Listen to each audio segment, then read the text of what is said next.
Well, hello, my friend. My name is PEtrovick, and for the past 25 years, I've been teaching, coaching, and training people how to create a better quality of life, primarily through the network marketing profession.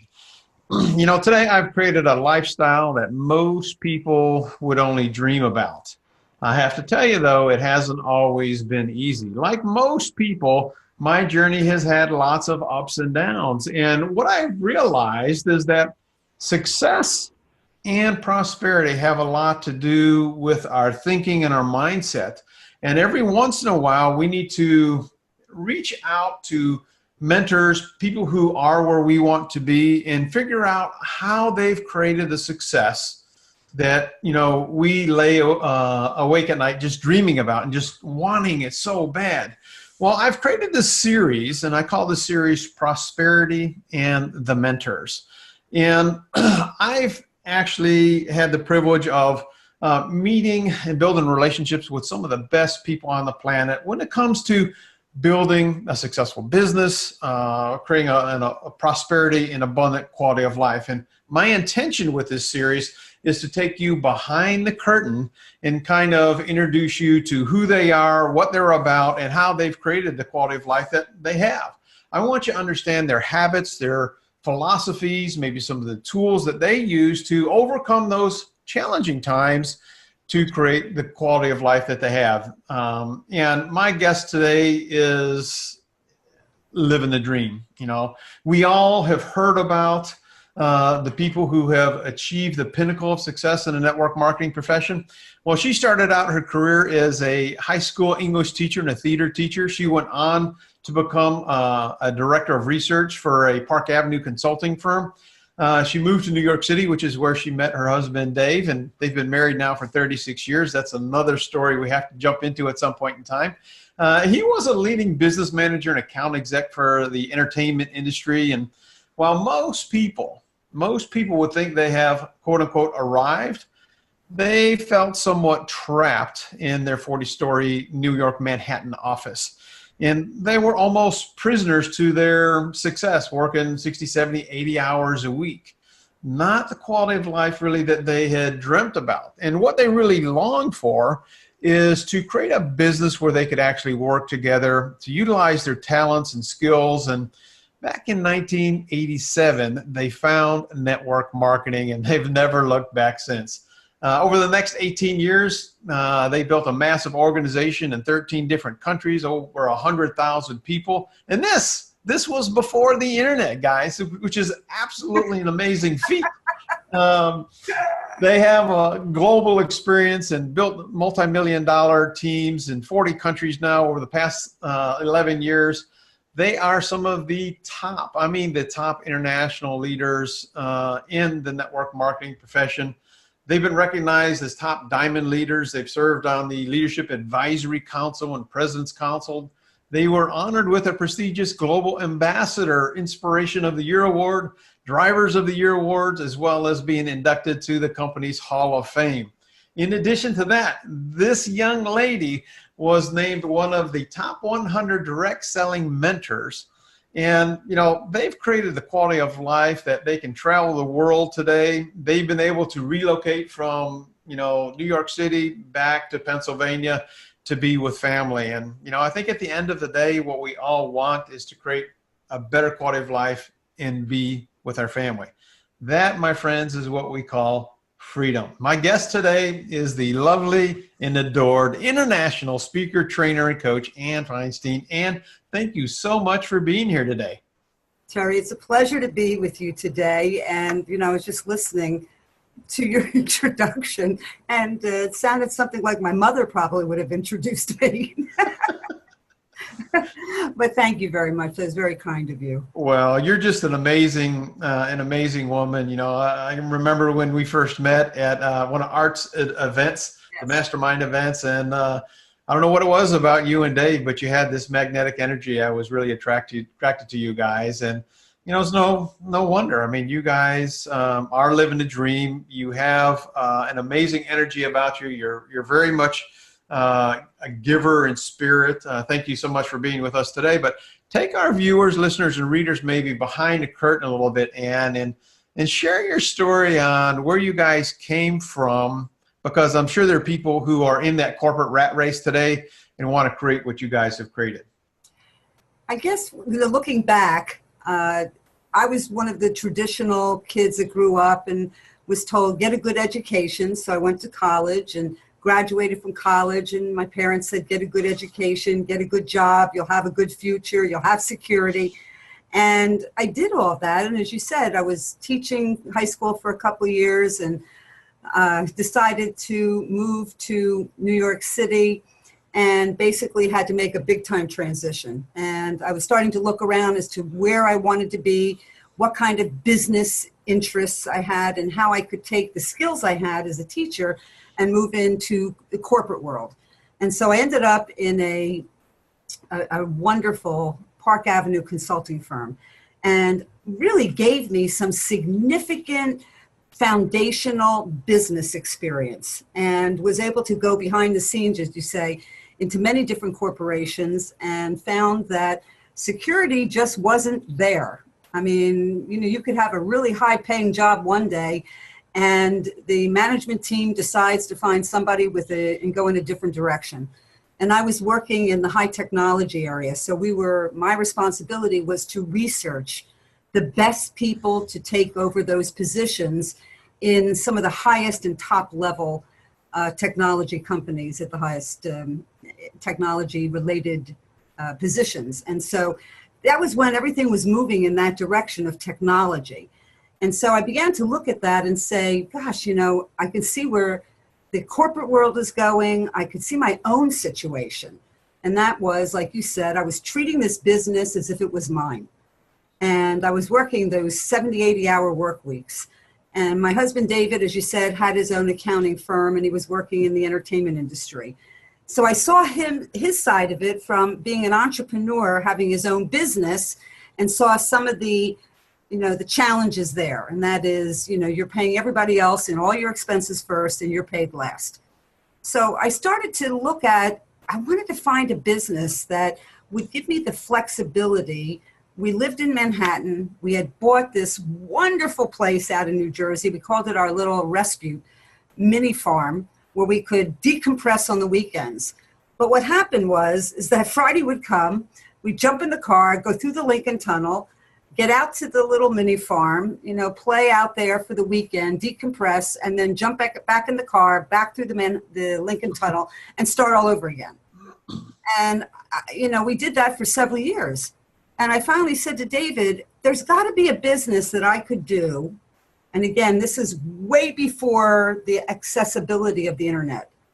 There's got to be a business that I could do where I could literally work from the house in New Jersey and be able to not only replace, but expand my income, but use the skills that I had.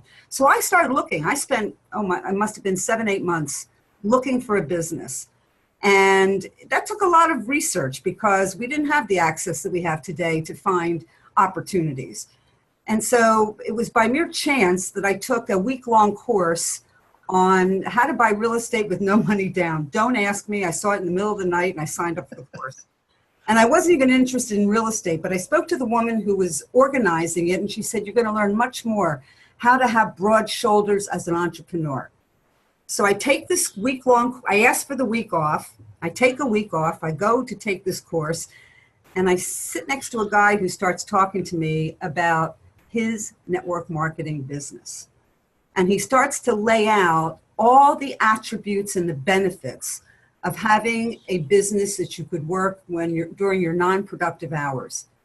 And he started to explain to me about, those products and about the company and about how it works and what the business model was. And I came home like totally excited, insanely crazed. Couldn't wait to walk in the door to tell David. And I literally found myself checking myself the entire ride home because all I wanted to do was take that VHS. That's how old we're talking about. The VHS video and throw it in and show him this because I hadn't been able to even see it. I just knew what the idea was. And he and I watched this, and I must have watched it 10, 15 times, over the next day or so. And I realized that was the business model I was looking for. that was the business model. I could do this during my non-productive hours. So I could keep my job, keep my financial, and I was being paid pretty good money, being able to stay financially okay, but at the same time, be able to build something, a residual income. I never heard about that before. I thought it was either one or the other. And so that to me was the start. And that was back in 1987. And that's how we entered into network marketing. And once I entered into network marketing, I saw that I really could take my skills that I had and be able to transfer it into, it's a teaching business. So it was easy to go into this with teaching skills or with, business skills or management skills, whatever the skill sets that you have, you can take those skills and you can learn new skills and be able to create a business. So that's how it all started. Well, I know you and David have been really wildly successful in the industry network marketing profession overall. How would you define prosperity and abundance today, Ann? I think it comes down to being in a place in your life where you have choice. And I think that's one of the biggest things that I love about what I do. I have the choice of where I want to work, with whom I want to work, when I want to work. And I have a very, you mentioned about habits and so forth, and I have a pretty good personal set of habits. I have the drive, and I think you have to have that drive. I don't have somebody sitting over my head. I don't have a boss. Didn't want that anyhow. I am self-sufficient. I am self-motivated. And I think that's one of the key factors for most of the successful people in our profession is that they look at the business and they say, it's not just about making money. It's about finding solutions. It's not just about making money. It's about finding the joy in your life. And one of the things that I love about this business is that I can do this from home. I have, a beautiful home out here in Pennsylvania. One of the things that we loved about this profession is that, as you mentioned, there came a time in our life, and this is something that I think most people don't even realize until they go through stages of their life, where you become the sandwich generation. Okay, and those of you that are in the sandwich generation know what I'm talking about. You've got your kids and you've got your parents. And at the time when, back in 2002, when my father got sick, right after September 11th, it was a tough situation. My father got sick, and I realized that David had just sold his accounting practice. He had joined me full-time in our business. And I looked at him and I said, we need to go home. We need to go back to Pennsylvania. We need to be there for my mother and for my father. And so to be able to take a business with us and move back home, which was the greatest joy of my parents, believe me. I mean, they never expected us to ever see us move back to Pennsylvania from New York City, the excitement of New York City. But frankly, I missed the trees and the grass under my feet. And so, there was a part of me that was important to me to get back to that aspect of my life, but also the idea of being able to be with the family during a difficult time. And you just don't realize how that can be one of the biggest benefits. So when you talk about prosperity, to me, that was a huge prosperity factor, to have that choice and not be stuck in Manhattan, worrying and having every time the phone rings, you jolt or wondering how things are going. I was able to just make the decision. We moved back home and we were able to be there and spend the last year and a half with my dad. And I'll tell you honestly, there's no price tag to put on that. That to me is prosperity. I love it. Yeah, it really is all about freedom and choice. And you are certainly doing that. I want to dive a little bit deeper, Ann, into your habits, your routines. When you get up in the morning, and maybe it's probably changed in the last 10 years, but when your feet hit the ground, what takes place in the first couple of hours? Do you have a routine or schedule in the morning or evening? I do. The night before, I've always laid out, what my plan is for the next day, if I haven't done that already, because I pretty much have that now with the technology that we have on our phones, which is so amazing to me, because I always felt stuck with my computer, in my office. Now I can pick up my phone. I grab myself, one of my concoctions in the morning, one of my energy health drinks, and I sit down and I look at the day. I then have time to reflect on doing some personal development. And if I don't work out in the morning, my day can go right by. So it's really important for me to get up and to work out in the morning. So I have that mental, physical, and purpose set for the day. And I think that when most people have that kind of discipline, especially in a business where it's your own business. I mean, that's the fact here, Terry. You're driving your own business, and that's a beautiful thing. You get a chance to plan your day, to plan your activities, to plan your schedule, to plan your meetings, to plan who you're going to be, where you're going to be. I just said to you, last week I was in Salt Lake City for an event, and Wednesday I'm leaving for Rio. So, I get to make those choices as to where I want to be, with whom I want to be home for the holidays at the same time, and then take off and do the things that I want to do, that I get to do, not that I have to do. Yeah, that's great. That's great. Over the years, Ann, has there been a book or a gift that you find yourself giving away to people on a regular basis? I love Think and Grow Rich. I think it's one of the best Bibles of personal development.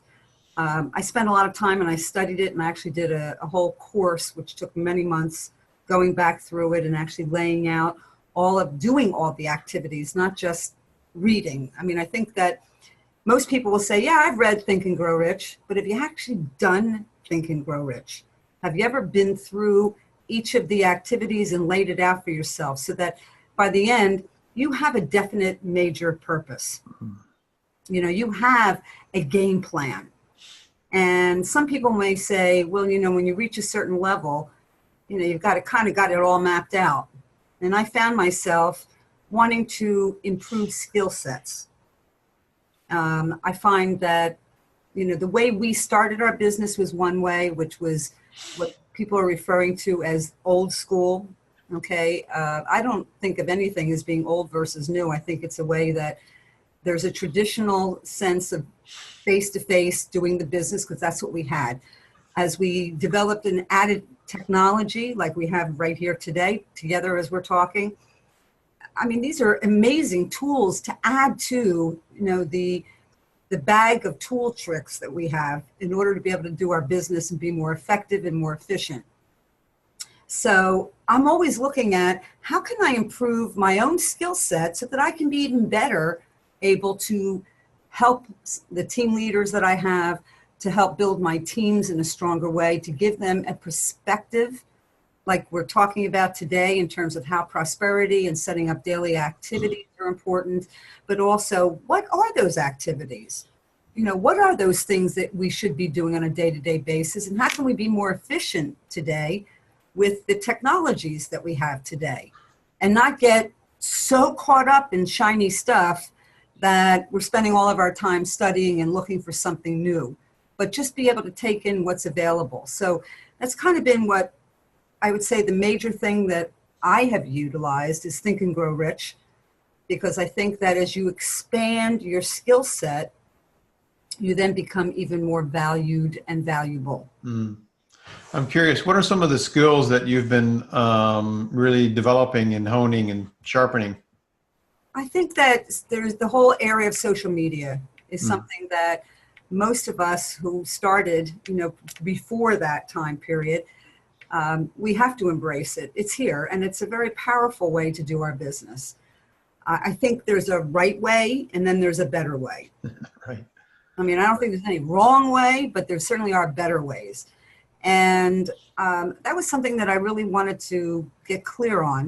What are the best ways for me to teach our teams how to utilize this? I think that sometimes people think of social media as a bulletin board, when I think of it more as a place like you do for giving people value and content.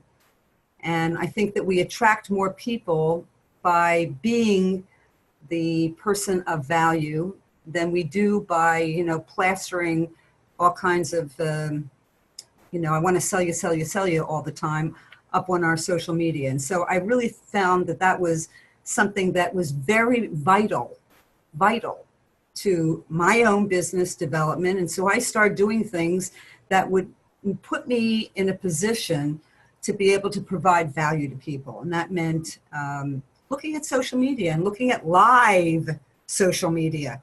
That was something also, I have to tell you that it was one thing to put posts up, and it was one thing to put, nice little articles and so forth, and occasionally doing an offline video and posting it. And then somebody said, oh, you've got to start doing lives. And I don't know about you, Terry, but I finally, after 25, 30 years I'm in the profession and standing up on the stages of the world with thousands of people there, sitting in front of that camera, knowing it was live that went 3, 2, 1, on, was probably, I can remember, having no saliva in my mouth and my top lip was stuck. Okay, and this was just to do a promo for the training I was going to do later in the evening. So, before I even turn the camera on, as a woman, you'll understand, ladies, I'm fixing my hair, I'm putting my lipstick on 16 times, I'm checking to make sure everything is okay, and then I have to push the button. And I didn't have a time frame that I had to do this for. I was told, go practice by doing a promo. So I look down and I see one of my little Yorkies sitting on the ground looking up at me, and I grabbed her. And I had this Shari Lewis moment. I don't know if you remember Shari Lewis. You may have been too young. But Shari Lewis and Lamb Chop were like the thing back when I was growing up. And there I am holding her. She's looking at me. I'm talking to her. And that's how I did my first live. The place went nuts. Okay, so what's the lesson here? The lesson is many times we have to step outside and expand our comfort zone. And if you think that there aren't times when any of us, okay, don't have the dry upper lip and the beating of the heart, okay, it's because we're trying something new. And it's something we've never done before. But you know what? We're willing to go give it a try. And I love it now. I love doing lives now. I think that you can feel your audience, you can feel the people there, you can add so much more content. They can really get to know you. And you've been a master at that. I've seen all the lives that you're doing. And I think that now that we understand a little more about how this all works with social media, we can see that that's the best, has the best engagement. And I can remember when one of my posts went to 2,400 views. Wow. And I'm thinking to myself, this came from doing a little research on a topic that I was interested in that related to my business. And this is what I teach our team. Do a little research, make it your own, and go do a live about it and offer people a solution. And this thing went crazy. Now, I'm sure there are other people that have 10,000 views, whatever. But for me, that was exciting to see an average of 1,000 views and then having it top up to 2,400 views and thinking about the first time when the upper lip was stuck on the teeth. Okay, so is it worth it? This is what I say to our team all the time. You bet it is. And if you're uncomfortable, just go do it anyway. Okay, and you're going to be bad first and you're probably going to suck at it a couple of times. And then all of a sudden, it's going to get comfortable and you're going to be fine with it. And all of a sudden, it's going to be one of the best tools you've ever done because now people really get to feel you. And today, it's all about how authentic you are, how real you are, how people feel you. People want to join you because they like you, they trust you. And I think that's another very important prosperity principle. I think that's amazing, and you're a great example of stepping outside of your comfort zone, no matter what level you are, and that's called leadership too. So congratulations! I love that. I have to go find that video because I'm looking forward to seeing that first video now. I think it's hidden. Has there been a purchase, Ann, that you've made in the last 6 months for $100 or less that has had a positive impact on your life or your business in some way? Yeah, I've actually bought a couple of courses. And as I mentioned, these are courses that relate to social media. I'm always taking one thing to the next. Mm-hmm. I'm looking for people who are, it's interesting. I have a friend of mine who's become a friend of mine who was, as she says, the fourth grader who's teaching the second graders. So she's only, the 2 grades difference.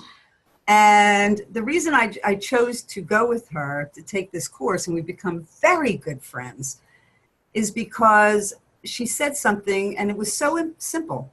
She said, when I first started a couple of years ago doing this, I didn't even know how to cut and paste. And I thought, well, gosh, I know how to cut and paste. So I'm like 3 steps ahead. And then it was the authenticity of just taking it and breaking it down into simple little steps. So what I say to our team is that, yes, we can make recommendations, but it has to resonate with you. You find somebody that resonates with your, with what you're looking to learn. And I think that we always have to be in a learning process, or we dry up. We get to a point where we're saying the same thing over and over again. Okay, yes, we want to repeat our system, but we want to become more efficient in our skills. So I think that whenever we have a chance that we can take a course or we can read a book, I've got several of them right by my bedstand right now that I have to get to. Honestly, they're sitting there. I haven't gotten to them yet. But the point is that they're all focused on the expansion of my technology skills. That's awesome. Let's shift the conversation a little bit and to business success and the human side of it. Has there been a time, or if you can think back, when was the last time you struggled with prosperity or abundant thinking? And when you were in that place, how did you push through it or move through that? I think that we had a recent situation a couple of years ago where we made a decision that the company we were with was going in a different direction. And honestly, I never, ever, ever, ever, ever, ever, ever thought that we would get to that place. But there was a new ownership team that came on board, and it just became very evident. And of course, having reached the levels that we had reached and have the team that we had, and we now are saying to ourselves, okay, what is the most important thing to us in making a change? And that relates to what happened next. And the number one thing was integrity. One thing, I was just talking this morning to someone and saying how reputation and integrity are 2 priceless attributes. Trust, integrity, priceless. Okay. So now we look for that situation. We find it a situation that really excited us. And the point was that we then had to rebuild a whole system. So there was a period of time where, the income was certainly not what it was. And of course, that puts you a little bit of a tailspin there in your head. But the idea was that, and this is where I think David and I really build off of each other, is that we both have vision. And I feel that it's so important, and I'm asking men and women to look at their own personal relationships with their spouse or their significant other, or even the people in their team, and say, it doesn't make any sense to complain about a situation. It's about finding a solution. So as different situations have come up, I've always had the objective in mind of, okay, this is the issue. We've got to find a solution. This is what's happening. Let's find a solution. Okay. I'm not somebody that sits around and just moans and complains. It just doesn't work for me, because I can turn the heat on in this house faster than you can imagine, and we can all be sitting there and exploding. But that's not going to benefit anyone, and that's not productive. So yes, we have had, and even in the last couple of years, Terry, we've had, prosperity issues come up in our heads, and then we've had to turn around and say, yes, but we're taking these steps, okay, to change that. We're taking these steps to expand our business, to give us a better foundation than what we had previously, which would not have been a prosperous decision to stay. And sometimes you have to deal with that, because ultimately that thing blew up anyhow. I'm sad, very sad to say. And today we're in it's just such a beautiful place to be when you know that you've got integrity, you've got good people around you, you've got people who really genuinely care about how the business is being run, and they care about you personally. And to me, I've always found myself highly connected to the ownership of the company, because that's where, it all comes together. And I want to be surrounded by people who feed the vision. Okay, not sit back and just take a lack of active interest. I'm very active. I'm very involved. I want to be involved in the strategic decisions that are made. Okay, because I will pour my entire energy into it, and all my energy into my team, to do what's ever necessary to build that marketplace. So I've got to know precisely exactly where things are going. So vision has played a key role in your overall success. Is that true? Absolutely.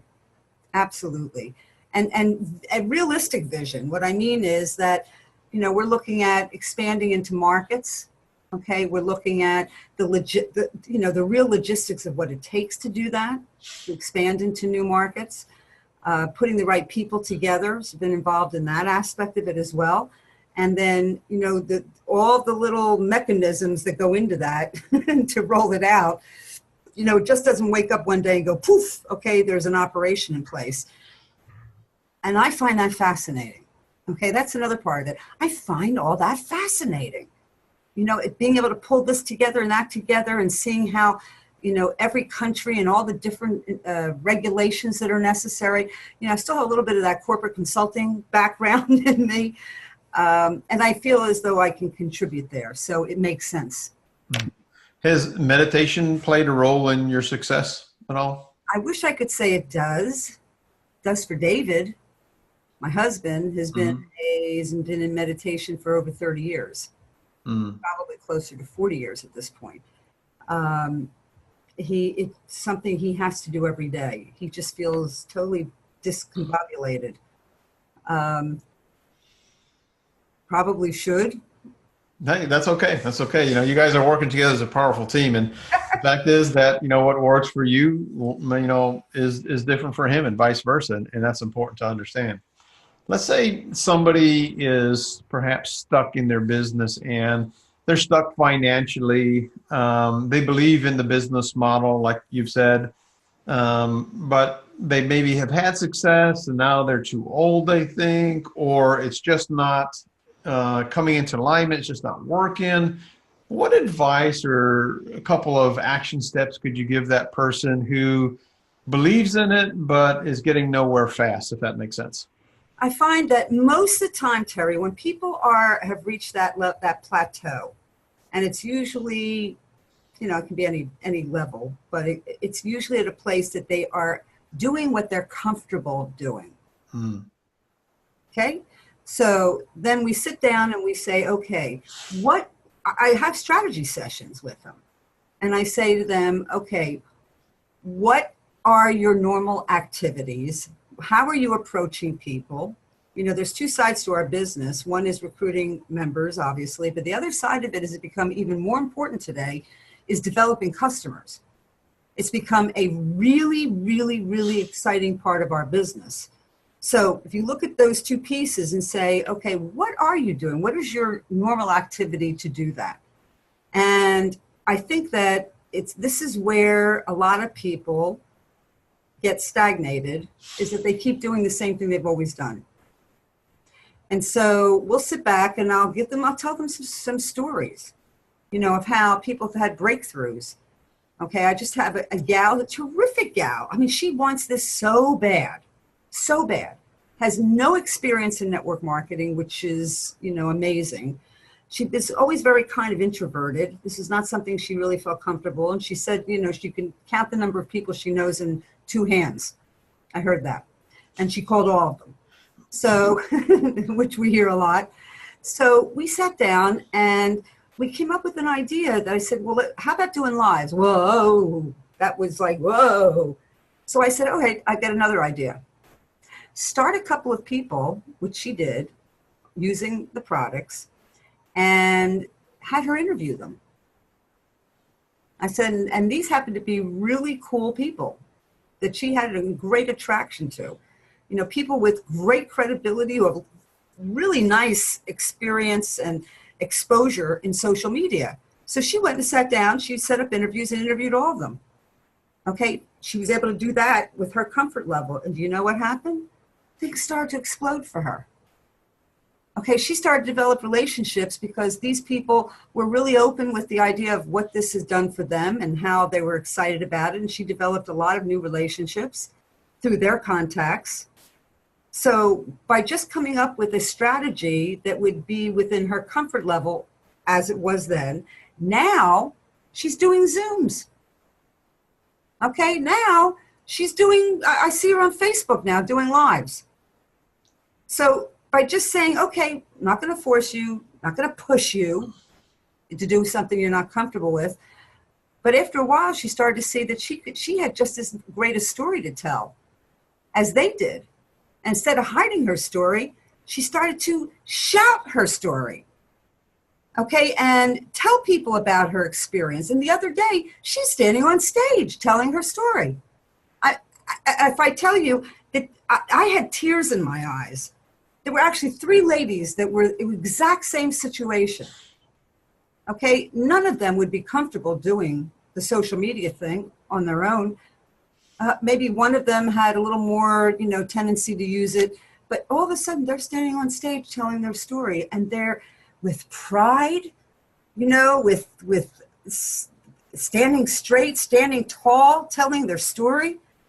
And I think that comes down to, how we coach people. And we give people a sense that you're there with them. Okay. And in order to prepare for that event, we talked about everything. We had a Zoom call. We talked about their timing. We're going to talk about what are their 3 major points they're going to talk about. So I got them thinking about specific things that they wanted to express. We even talked about what to wear. Okay, I know it sounds crazy, and some of you are saying, oh, that's so elementary. No, it isn't. No, it isn't. And the team energy that came out of that is exploding. Now they're known all throughout the company. They're being asked for their input, for their suggestions. I mean, these are 3 women that are going, whoa. Okay, so you talk about breakthrough. Sometimes it's just giving people a sense that you are really with them. It's not the blah, blah, but you're going to support them. A good friend of mine once said in one of his talks that, and it was surprising, he said 10,000 network marketers were interviewed and asked, what is the number one thing that they're looking for? The number one thing. Is it the company? Is it the ownership? Is it the product? Is it the compensation plan? The number one thing they were looking for, hands-on support. Hands-on support. So you look at hands-on support, and then you look at social media and all the things, all the technology. Let's not forget that that is a tool of attraction, but it still comes down to developing relationships and giving people a sense that you're going to be with them. You're going to be with them to the point where they can do it themselves. Okay, and when people feel that, they really feel that, Terry, I'm telling you, you'll see eagles start to fly. I've had people who've reached out to me, down to me, to give me that leg up. They're giving me skill sets that I will be forever grateful for. You mentioned, Randy Gage, Art Jonak, those guys, Mark Januszewski is another guy. I mean, these are people that you're familiar with, and they are the greatest guys for reaching out and helping you to rise yourself, in your business, in the profession. And so it's our job then to turn around and do that for someone else. That's what changes everything. Yeah, absolutely. If somebody feels maybe alone and overwhelmed with all the social media stuff. They simply don't have the financial abundance thinking that they want. They think their future looks dim. And what advice would you give that person? You know, that's a big question. It's a good question, but it's a big question because really, do you know what? It comes down to you making that decision. I can give influence. I can motivate, help somebody, inspire them, give them a point of view, make them feel better. But the ultimate decision, Terry, has to come from that person. You know, I've seen situations where I've faced this exact same situation as other people in our profession. And I look at it one way and another person looks at it another way. Another person decides to focus on all the negative. How this is not going to work, how this is not going to be transferred, how this is not, how da, da, da, da, da, da. And I look at it and say, okay, where can we find the solution here? Okay, well, it's the same thing. I mean, it's like you've got to take steps back. It's like you're not happy with the way your weight is, and you're not happy with your physical, presence. You got to change that. I can't do that for you. You can't do it for anyone. Well, it's the same thing with your mindset. Okay, and that has to do with look around and who you're hanging out with. If they're beating you up day in and day out, right then and there is a time to go look for some new people. And also I say stand up for yourself and don't allow somebody to talk to you like that. Mm-hmm. I mean, that's the number one thing that I say to people all the time. You have a choice. You have a choice. This is what makes us human. We have a choice as to how we perceive things. Okay, and if that means getting up every morning and listening to something that's going to change, rewire, okay, that head, like when I first started, I never did this before, listen to audios and that sort of thing. When I came out of corporate America, somebody went to my first meeting and there was a guy there with a table and he had all these different cassette albums, Terry, okay, remember those? Anyhow, but we turned our car, every time we drove in and drove out of that Lincoln Tunnel, we turned it into, I couldn't wait to get in the car to put on a Jim Rohn. I couldn't wait to get into the car to play somebody else, to play Dwayne Dyer. I couldn't wait to get in the car because by the time I got to the Lincoln Tunnel, I was already in a different headspace. Mm. Okay, and there are people like that today. You need to have a daily feeding of that. Okay, and when people say, you hear people say all the time, 30 minutes of personal development in the morning, whatever that is. Sometimes you just turn, hello, Google, okay, Google. Sometimes I just, oh, here she comes. Okay, Google. I'm getting dressed and I'm getting ready for this interview, or I'm getting ready for a Zoom call with my team. I want to get in the right mindset. Yes, you can go to sleep now. I want to get in the right mindset. So, I'll have her play some kind of music that is going to put me in a positive state. So we have to take responsibility for that. That's not something that we can, say to you, it's time to get up and make the donuts every morning. That ain't going to work. This is your business. Okay, you're responsible to your team, but not for them, to the people that you bring into the business. But nothing is more exciting than when you present that and they start to eat that and they start to take that in. They realize that that's an important part of the development. It's not just a skill on what to say when you invite someone. It's the mental state that you invite somebody with. That's powerful. That's powerful. Okay, let's shift the conversation into a couple of lighter subjects. Let's say you had the ability to send everybody a text message about prosperity and abundance tomorrow morning. What would your message say to people who wanted to create more prosperity and abundance in their life?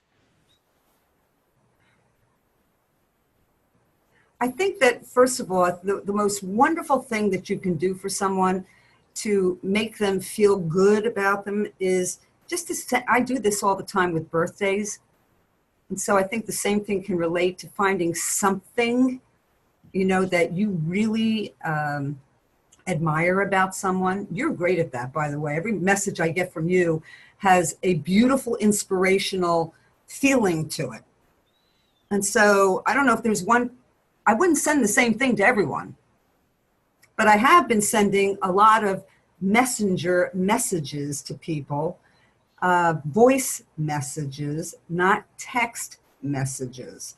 So they can hear my voice. They can hear the energy of what I have to say. And I do it because I want to go back and, you figure over the whole entire year, if you go and you say something wonderful to every friend on their birthday for an entire year, you touch everybody that's in your social media world. And so I try to do that every day, send them a voice message that tells them how much I want to wish them a happy birthday. I'm so excited. I hope you're having a magical day. And I send you lots of hugs and kisses, and gosh, I'd love to catch up. And it has nothing more than that to it. And I think that that's a prosperity message, because you're just putting out a good vibe. And every person gets back to me, Terry. Every person gets back to me that listens to the message and says, oh, it was such a wonderful way to start my day. And I'm telling you, a voice message with your excitement and your joy in wanting to send them like a hug through the cyberspace will do more for your connection and creating authentic relationships. I love that. That's strong. That's powerful. Yeah, voice messages are so much powerful and so easy. And I actually think they're faster than typing anyways. Oh. They are for me anyways, right? And also, you can feel the emotion behind them. Yeah, absolutely. In the last 5 years, Anne, has there been a new belief or behavior that you've adopted that has enhanced your prosperity or quality of life in any way? I think it comes back to what we were talking about earlier. I really believe that the biggest part for me at this stage of my life is going back and realizing the relationships that I've built over the years, and being able to help people, actually introducing people to each other, where business people that can help each other. So it's kind of fun to do this because people are more genuinely wanting to help when you have been a wonderful source to them in the past. And I love doing this. So, I've introduced my webmaster is a fantastic guy. And I've had so many people look at the web presence that we have now online and said, who does your web stuff? Because they know it's not me. Okay, I mean, Zoom and technology like that I can figure out, but all the other stuff. So I've been introducing him to other people. Being able to give people great resources is something that I think has been it's more about giving out than it is about taking in, because when you give out and you help other people, it comes back to you. And I've had people come back to me and say, I remember when you gave me a book. This one guy he was in my team, we figured out 25 years ago. 25 years ago, he was in my team, and he was an immigrant in a country. And I gave him his first network marketing book, and I recognized him for the first time. And he had never had anybody recognize him before. Here he is today. He owns a company, a network marketing company in 35 countries. He's a multi-millionaire. And every time he gets on there, he says, I'll never forget that book you gave me. It changed my life. So what is prosperity? Today or before, you sit back, and especially at stages of your life when you say, what can I do to help somebody else? Because if you're having a crappy day, and we all do, we all have crappy days, okay? And I'm telling you, I can take a crappy day and turn it into a magically crappy day if I choose to. But I would rather take a crappy day and turn it around by going and helping someone else. So that's the moment when you get up. In my case, you put the makeup on, you fix your hair, and you go and you help somebody. Because then all of a sudden your state changes. And I think that's probably one of my more mature lessons in life that has turned out to be something really positive for me personally. That's where the fulfillment comes in, is giving and helping and supporting people. Okay, here's a fun question for you. Is there an unusual habit or thing that you love, Ann? An unusual habit, yeah. My unusual habit is I hate working out. Secret, I hate to work out. So I figured out, this is where you have to be solution oriented, right? I figured out, because I would walk, we have a little gym downstairs. I made it so convenient, Terry, that I could walk down the steps into our basement and have all the equipment that I wanted. And I could also walk right past that door, turn my head and pretend it wasn't there. So I had to figure out what I could do so that I would go down there and work out and it would work for me. So my crazy habit is that one of my Yorkies runs on the treadmill. I taught him how to run on the treadmill. And I will go and I'll say, okay, come on, let's go work out. Well, he's so excited about going to work out that David is hysterical. He gets so excited, he runs over to the door. He's so excited. So then I get excited because he's excited. He runs down the steps, and then I give him a treat. And then he lunges he's only 4 pounds. He lunges for the treadmill. And I turn the treadmill on and I put some music on and he's running on the treadmill. And he's looking over to me like, hey, hey, hey. And I get like this little yip, like, hey, yip, yip, yip, yip, yip, yip, get going. So I start doing my upper body or lower body, whatever I'm working on that day. And then he runs anywhere from 20 to 30 minutes, at his speed. And then when I'm finished, he gets another little treat. And then he sits there and he waits for me. So I had to figure out how I could motivate myself. So I put two things together. Okay. And I love spending time with him. And he's so he's absolutely adorable. You might even catch a video of him on one of my Facebook pages. But anyhow, he's my motivation. So that's one of my little crazy, quirky things that I do in order to do something that I know is good for me. I love it. I love it. And you're held accountable by him too, right? Yes. Yes. And then it's so funny because if I'm sitting there too long, like I get lost in thought in something or somebody calls, because I have done that, I've accepted a call, he'll be sitting there going, and he'll start yipping. And it's his little yip. It's not a bark. It's like a yip, yip, yip, yip. He's adorable. So he's kept me on target on that. I love it. Has there been a mantra or something you've repeated over and over to yourself over the years that kept you focused, kept on track, kept your, in alignment with your vision? Do you have anything like that? I have a couple of different things that I say that to myself, and I have them posted in my mirror in my bathroom when I get up in the morning. And so, I kind of go over them, run through them. I change them around. I have little cards, things, and there's a lot of them. But they mostly have to do with how I feel about myself, how I want to project myself out there in the world, how I want to also to interact with other people, looking for the positive things versus the negative. And I find that really helpful. And I get up in the morning and I'm real music oriented. I think that comes from growing up with musicals on the stereo all the time in our household when I was growing up. David being in the music business. So I love having music around. So I choose upbeat music. We Are the Champions. I love Queen. So I have a lot of We Are the Champions and dun, dun, dun, dun, dun, dun, We Will Rock You. And I know you probably look at me and think, she can't be a real rocker at heart. I am so much a rocker with black leather, you can't imagine. So, those are the kinds of things, that get me going. And those are my mantras, and I love that kind of anthem kind of music. I love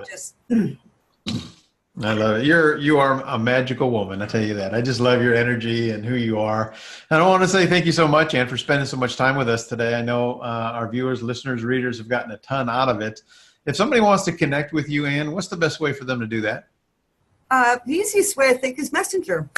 I'm on Facebook. I also have, it's Ann Feinstein, Facebook /Ann Feinstein. I have a Facebook fan page. you're more than welcome to go there. Ann Feinstein, what is it, facebook.com/Ann Feinstein fan club, something like that, fan page. And then I also have a website, and you're free to get, I have lots of trainings on there, free trainings that I've done. Some of them are related to what I was talking about in terms of social media, some hot boosting tips for expanding your social media presence. And that's at Ann Feinstein, FEINSTEIN.com, ANN, Feinstein.com. And then you're more than welcome to go through those trainings and take a look there. Awesome. Awesome. Well, Ann, thank you again so much. You've shared so many pearls of wisdom here. It's just unbelievable. You're definitely a giver. I appreciate who you are and you being that positive example for our profession that really raises the bar for all of us. So thank you for being you, Ann. Well, thank you, Terry. It's a pleasure. All right. My friend, I know you got value out of today's interview. I don't even have to ask you if you did. If you want to get access to more interviews like this, just go to terrypetrovick.com/mentors, and you can get plugged into other interviews that we got going on. Remember this, my friend, you have a choice. Make it a better than terrific day and a prosperous one, because you absolutely deserve it. Until next time, bye-bye for now.